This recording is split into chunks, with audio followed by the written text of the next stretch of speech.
Bonjour à tous, la famille olympique de Marseille, c'est Franky Foot, j'espère que vous allez bien. On se retrouve aujourd'hui pour une vidéo d'avant-match Nantes Olympique de Marseille. Donc installez-vous, supporters marseillais, supportrices marseillaises, supportrices d'autres clubs. Vous êtes les bienvenus aussi, tant qu'il y a le respect dans les commentaires, il n'y a pas de problème. N'hésitez pas à commenter cette vidéo et à vous abonner à la chaîne YouTube Franky Foot Débrief. C'est gratuit, ça donne de la force, ça soutient. Donc merci beaucoup à tout le monde. Voilà. Avant de faire cet avant-match, je vais faire une grosse dédicace à mon frérot Rafootball. Je pense que vous le connaissez maintenant, plus besoin de le présenter. Il a fait une vidéo ce matin, une masterclass pour moi. Voilà. Franchement, il m'a régalé. Il a mis des passages aussi de ma vidéo. Il a mis des passages aussi du frérot Steve, supporter of Marseille. Donc voilà, merci beaucoup pour la force. Donc n'hésitez pas à aller voir sa vidéo. Franchement, c'est un régal. Je l'ai regardé ce matin tranquillement avec mon petit café. 40 minutes la vidéo. Un régal. Voilà, donc grosse force à toi. Merci mon frérot Rafootball, un vrai supporter de l'Olympique de Marseille. Grosse force à Steve aussi. Et c'est important, cette solidarité entre Marseillais, tu vois. Il faut que ça reste comme ça. Voilà, il faut que ça reste comme ça. Il faut qu'on soit solidaire. Et c'est très important, les gars. C'est très important qu'on soit tous ensemble, les supporters de l'Olympique de Marseille. Voilà, l'union fait la force, comme on dit. Dans les bons moments, comme dans les mauvais, dans la victoire, comme dans la défaite, on reste unis, on reste ensemble. C'est très important, les gars. Voilà. Donc, merci beaucoup, Rafootball. Et je vais faire une dédicace aussi au frérot Bellocci sur Snap. Voilà, j'ai pu échanger un petit peu avec lui. Il fait un excellent travail sur Snap, notamment sur l'Olympique de Marseille, pour partager les informations. Donc voilà, n'hésitez pas à vous abonner aussi au compte Snap Bellocci, si vous voulez suivre les actus de l'OM. Il parle aussi un petit peu du football en général. Donc voilà, grosse force à lui aussi. Voilà la famille. Allez, on attaque cet avant-match. On va commencer par de l'actualité. Ensuite, on va plonger dans ce match-là, qui est très important. Est-ce que c'est la victoire ou la crise? On verra bien, les gars. Vous allez me donner votre avis. Donc, il y a eu la conférence de presse d'avant-match avec Roberto De Zerbi et Luis Enrique. Donc, elle est disponible sur les réseaux. N'hésitez pas à aller la regarder. Moi, franchement, j'ai pris les meilleurs passages. J'ai pas été la voir, finalement. Voilà. J'ai pas envie de voir l'avant-match, j'ai envie de voir le match, voilà, sur le terrain, la réponse sur le terrain. Voilà, j'ai pas envie de me prendre la tête avec cet avant-match, mais n'hésitez pas, hein, il y a des trucs intéressants. Je vous mets quelques passages où on a Roberto De Zerbi qui dément avoir des tensions avec Jean-Pierre Papin, voilà. Roberto De Zerbi, il a été cash, par contre, dans la conférence de presse, il a dit, moi, je respecte Jean-Pierre Papin, j'ai de bons rapports avec lui. Tout ce qui est sorti dans la presse, comme quoi j'aurais des tensions avec Papin, c'est absolument faux. Et j'ai envie de le croire, De Zerbi, sur ça. Donc il a tenu quand même à clarifier cette actualité. Voilà, il n'y a rien aujourd'hui entre Papin et Roberto De Zerbi. Voilà, si on croit le coach italien, et j'ai envie de lui faire confiance. On parle quand même de Jean-Pierre Papin, les gars, c'est une légende de l'Olympique de Marseille. Là, on peut voir aussi que Pablo Longoria a reçu Jean-Pierre Papin et Ali Zarak, voilà, dans son bureau. Une décision va être prise lundi. Voilà, donc il y en a un des deux qui va partir, ça c'est clair et net. Moi, mon avis en tant que supporter de l'Olympique de Marseille, je préfère garder Jean-Pierre Papin, c'est normal. On parle quand même de Jean-Pierre Papin, les gars. On parle de Jean-Pierre Papin, tu vois. Alors, ok, en tant qu'entraîneur, ça n'a jamais été un grand entraîneur. À Lens, il n'a pas réussi, à Strasbourg non plus. Mais là, ce que fait Papin à l'Olympique de Marseille avec les jeunes, il fait du bon boulot. Voilà, et son leader avec son équipe. Papin aussi, il peut incarner ses valeurs marseillaises, droit au but notamment. Hein, pour les anciens, hein, ils savent de quoi je parle.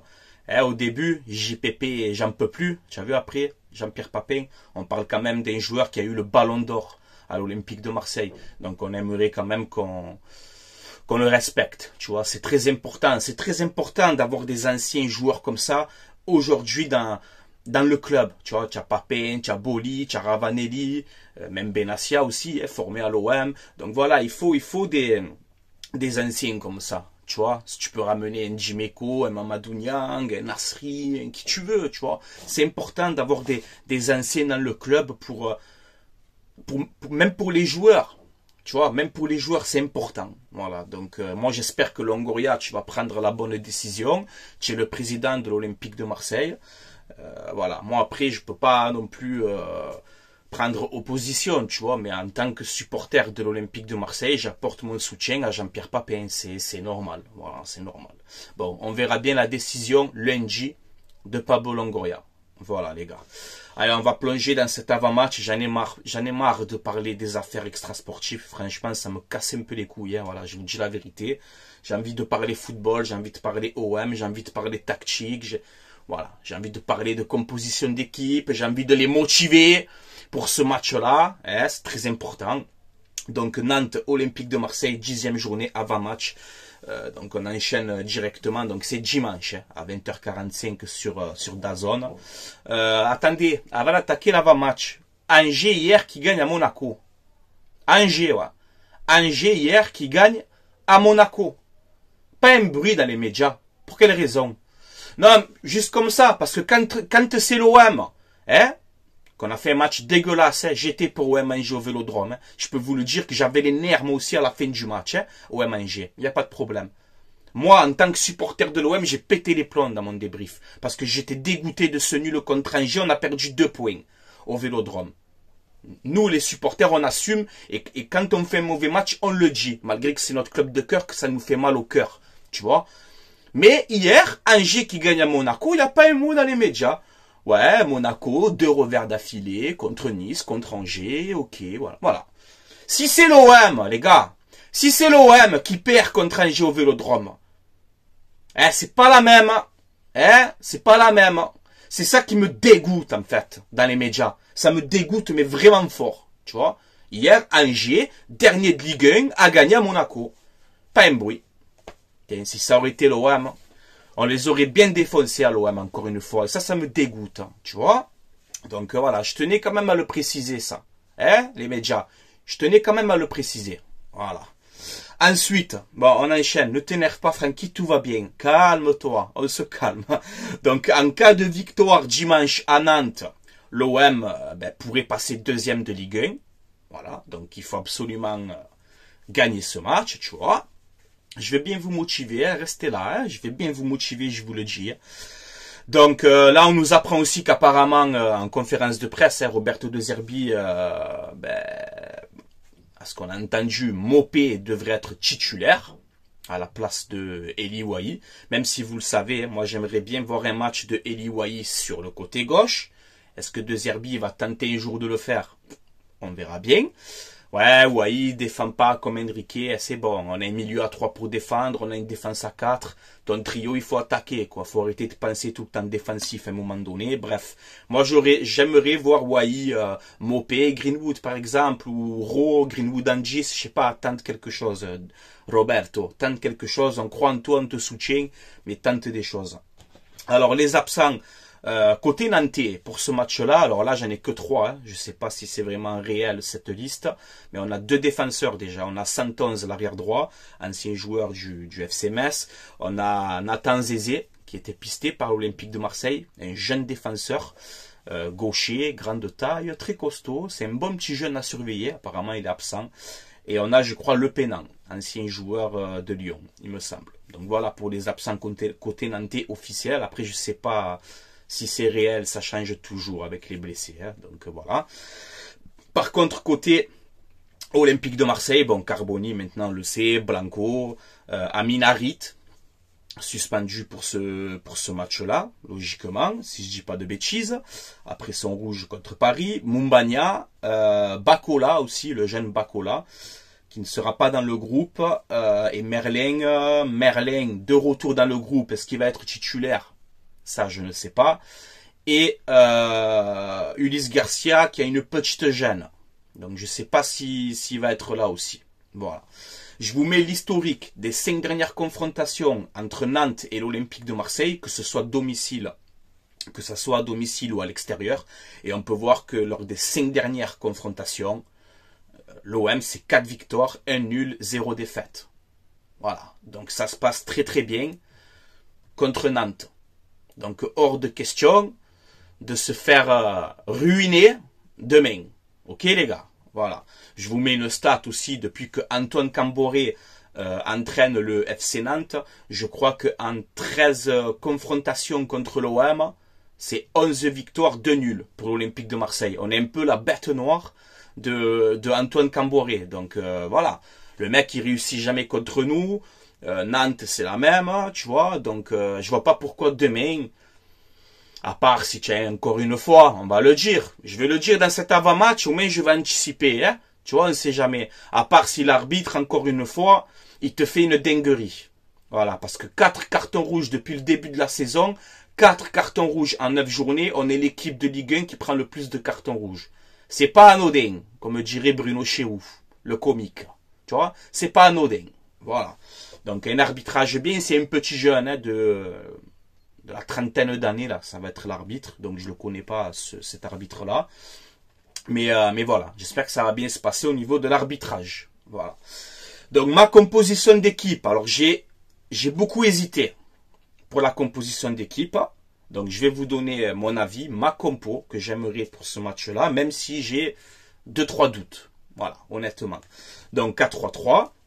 Pour l'instant, on reste dans ce dispositif avec Rouli dans les buts, Murillo à droite, Balerdi, Cornelius.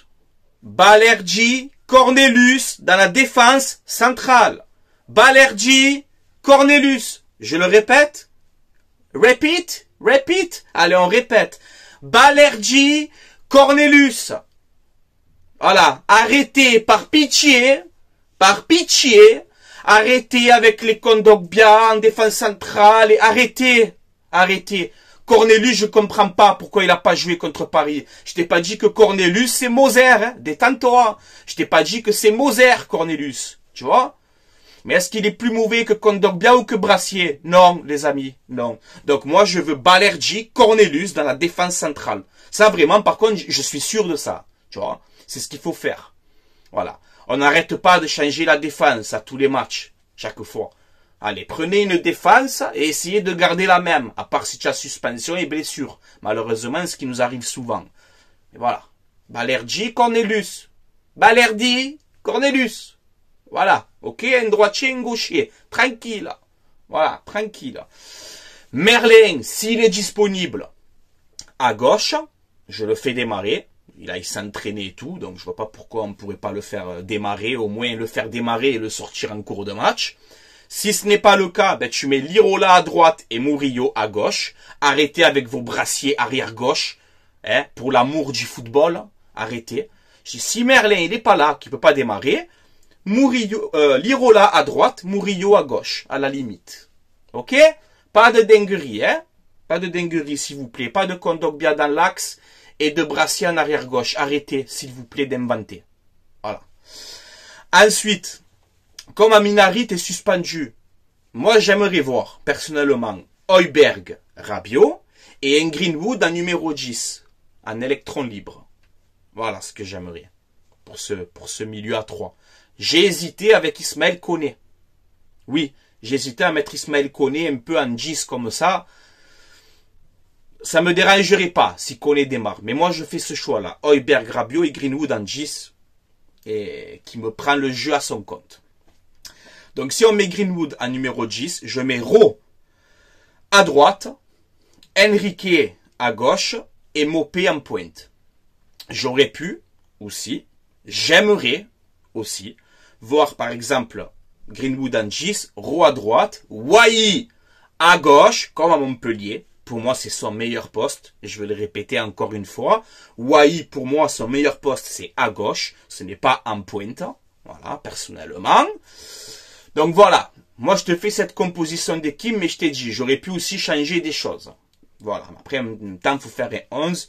Je choisis ce 11-là.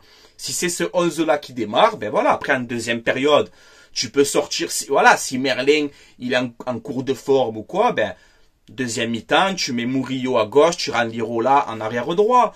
Si, je sais pas, Cornelius, il prend un carton jaune vers la 75e minute, ben, tu le sors, tu rentres Brassier dans l'axe. Dans l'axe, axe, comme le déo, tu as vu? Dans l'axe, tu le rends, pas sur le côté. Hein? On n'a rien d'inventé, s'il vous plaît. Hein? Après, voilà, tu peux sortir... Rabiot ou Greenwood, tu rentres Koné, tu peux sortir, voilà, il y a Kondogbia aussi que tu peux faire rentrer. Au milieu de terrain, hein, pas en défense, s'il vous plaît. Voilà. Donc, il y a des choix à faire, il y a des solutions. Il y a des solutions, il y en a plein. Je t'en ai sorti 48 de solutions en 2 minutes. Voilà. Après, on verra bien, les gars, on verra bien. En tout cas, victoire pour moi obligatoire à Nantes. Je te l'ai dit, hein. Nantes, Auxerre, 6 points. Je te l'ai dit. À part, s'il y a un arbitrage encore bizarre et qu'on pète les plombs. Ça, c'est à part. Mais sur le terrain, je suis désolé, on est supérieur à cette équipe nantaise. Attention, c'est un très bon public. Il y a un beau public à Nantes aussi. La Beaujoire, c'est un beau stade. Donc, les supporters nantais, ils vont être là. Par contre, je ne sais pas s'il y a les supporters marseillais. Hein. Dites-moi en commentaire. Ça me casse les couilles aussi. Qu'on interdit les supporters de déplacement à chaque fois. Mais je sais pas, voilà. Peut-être qu'il y a les supporters de l'OM, je sais pas. Mais voilà, il faut absolument gagner ce match-là. Nantes-Auxerre, je vise 6 points. Voilà, on est l'Olympique de Marseille. On a un projet ambitieux, tout ce que tu veux. On a pris une grosse gifle contre Paris. La défaite, elle reste toujours là. Ok, donc là, il faut se rattraper, aller gagner à Nantes. Et ensuite, au Vélodrome, tu gagnes Auxerre. Je vise 6 points. Je vise 6 points. Voilà, tu gagnes à Nantes, tu es deuxième de la Ligue 1. Donc c'est pour ça, quand je dis la victoire ou la crise, je suis un peu dur. Je suis un peu dur dans ces paroles, mais si demain tu gagnes pas à Nantes, tu perds 1 ou 2-0, sans jouer, tu te fais manger, non, je vais mal le prendre. Je vais mal le prendre, je vous le dis. Donc on se met la tête à l'endroit. Hein? On arrête les conférences de presse, les parlottes, et on a l'OM et l'OMC. Non, non, allez, réponse sur le terrain. Réponse sur le terrain, vous allez me gagner à Nantes. Voilà, Camboire gagne jamais contre nous. Jamais. Ça fait 13 matchs d'affilée que Camboire gagne pas contre nous. C'est pas dimanche que ça va se passer. On y va la tête à l'endroit, on reste solide défensivement, on me garde ce ballon, on me garde cette possession, mais on est tranchant dans nos attaques. On ne tourne pas autour du bloc nantais, on y va, droit au but. Droit au but, on me perce ce verrou nantais et on va marquer des buts. Et on se remet la tête à l'endroit. Si tu gagnes demain, ça va un peu apaiser, même que Paris nous reste ici, toujours. Mais demain, il faut gagner, on compte sur vous, on vous aime et on vous soutiendra jusqu'à la fin de la saison. Le coach, les joueurs et tout le monde. On va vous soutenir parce qu'on vous aime. On est fous amoureux de l'Olympique de Marseille. On ne souhaite que le bien pour notre club. Mais dimanche, il faut absolument gagner à Nantes. On va avoir peur d'aller jouer à Nantes. Ça manquait de respect aux Nantais. C'est un très bon club français, d'ailleurs. Tu vois? Mais il va falloir s'imposer là-bas dimanche. Tout simplement. Alors on compte sur vous. Déterminés les gars. Déterminés. Voilà. J'en peux plus. Bon voilà les gars. À vous de commenter tranquillement. Dites-moi votre avis. Et voilà. N'hésitez pas, comme je vous ai dit, j'aime pas le répéter 100 fois. Mais n'hésitez pas aussi à vous abonner à la chaîne YouTube, à liker cette vidéo, à commenter tranquillement dans le respect. Et on se donne rendez-vous demain. Hein. Demain, je vais faire le live Nantes Olympique de Marseille. Rendez-vous, je pense, entre 19h30 et 20h sur la chaîne YouTube Franky Foot Débrief. Je le commente à ma manière, à ma façon, sans se prendre la tête, les gars. Et j'espère qu'on va vivre un bon moment ensemble. Voilà, les gars. Avant de vous laisser, je fais vite un message de pub pour mon partenaire, le site mayogo.co. C'est un site où vous avez des maillots de foot saison 2024-2025. Vous avez aussi des maillots rétro à l'ancienne. Vous avez aussi des survêtements, des tenues d'entraînement. Il y a quasiment toutes les tailles, hommes, femmes, enfants. Donc voilà, n'hésitez pas à aller sur ce site, c'est fiable, il n'y a pas de problème, il n'y a aucun souci. Livraison à peu près entre 15 et 18 jours, le temps de livraison. Donc voilà, il n'y a pas de problème, c'est un site très très fiable. Si vous commandez, vous mettez le code promo Franky, FRANCKI, et vous aurez moins 15% de réduction sur votre commande. Donc c'est mieux ça que rien. Donc n'hésitez pas les gars. Tout est indiqué dans la description de cette vidéo. Voilà les gars. Allez, je vous laisse là. Force et honneur à la Team OM, à l'Olympique de Marseille, à ses supporters, à sa ville, à ce vélodrome, à l'OM, à tout le monde. Force et honneur au peuple marseillais. On a pris une grosse claque contre Paris, mais nous on reste supporters de notre club jusqu'à la mort. C'est tout. Dans la victoire comme dans la défaite, on est là. On est là. On vous soutiendra quoi qu'il arrive. Alors faites-nous honneur demain. Rattrapez-vous de cette défaite qu'on a subie, qu'elle nous reste ici, et allez vous imposer à Nantes, les gars. On compte sur vous. Voilà. Allez l'OM, à la vie à la mort. Ciao, ciao tout le monde. Force et honneur au peuple marseillais, aux Marseillaises. Allez l'OM, les gars.